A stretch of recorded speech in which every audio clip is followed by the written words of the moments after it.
TIA add-ins offer the user a convenient way to extend the TIA portal functionality using the TIA openness API. With add-ins, it's possible to use openness functionality directly on specific user-selected elements in TIA portal without having to run external openness applications. Add-ins can be executed from the context menu, which can be opened with a right-click for selected TIA portal elements. The developer of an add-in can define in which area of TIA portal and for which specific elements an add-in should be executable. The possible different areas are the project navigation view, the devices and networks view, the project library, the global libraries, and the versions control interface, short VCI. For the possible elements to which an add-in can be connected, the restrictions of openness apply. In order to integrate an add-in into TIA portal, it first has to be inserted as a .addin file into the directory named add-ins located in the TIA portal installation directory. Now we can continue with the activation of the add-in in TIA portal. The first thing that can be noticed is the new add-ins tab below the libraries tab in the right menu bar, which was added with version 16. In the upper part of the window, all add-ins that are stored in the add-ins folder and are displayed. In the lower half, detailed information like name, author, status, and a description of the selected add-in are shown. Add-ins must first be activated in order to be executable. This is done by selecting the status attribute.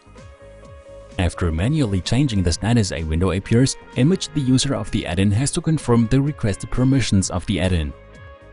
If these permissions are not granted, the add-in cannot be activated. An example of this is the File I/O permission, which is needed to write in or read from files within the add-in code. After granting the requested permissions, the add-in is activated and can be executed in TIA portal. This demo add-in, for example, can be executed via the context menu of program blocks in the project navigation.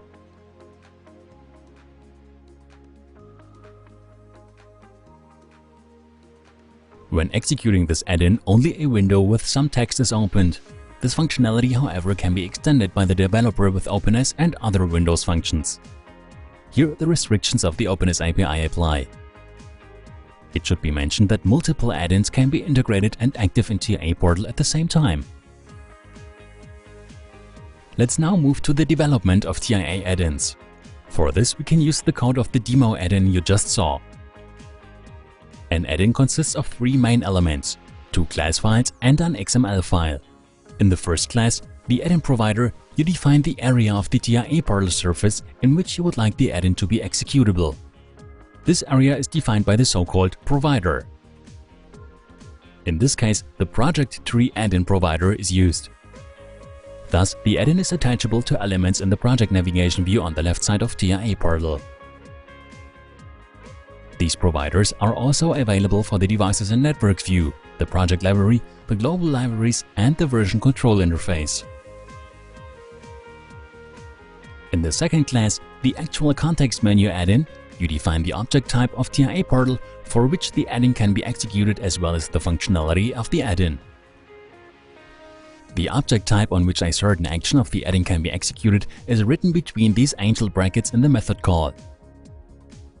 In this case, the add-in can be executed on all objects in the project navigation that are accessible via openness.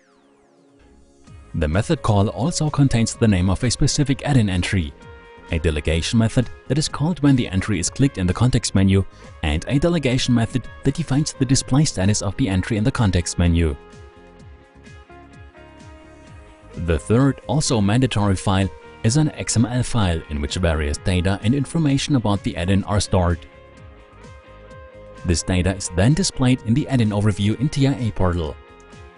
Among other things, the required permissions for this add-in are defined here. These permissions have to be confirmed by the add-in user after activation in TIA portal.